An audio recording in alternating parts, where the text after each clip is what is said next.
Hello everyone. Today's word of the day is exemplify. Now, before I tell you what it means and how to use this word in a sentence, let us see how you can come across this word on a real SAT question. Here's the question for you. It's a vocab question on the SAT reading. Which choice completes a text with the most logical and precise word or phrase?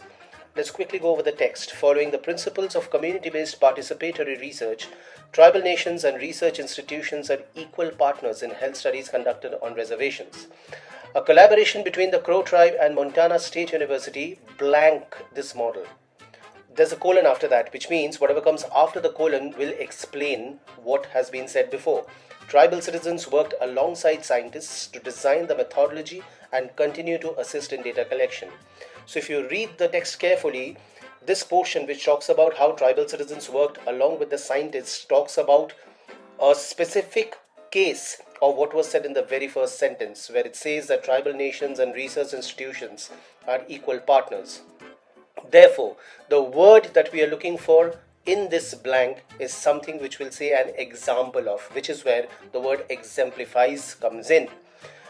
The word exemplifies means illustrate or a perfect example of something. It has been derived from the Latin word exemplum, meaning example. Here's another look at a sentence with exemplify. His works exemplify the artistic taste of that period. Watch our channels for more search words every day and get acquainted with SAT vocabulary.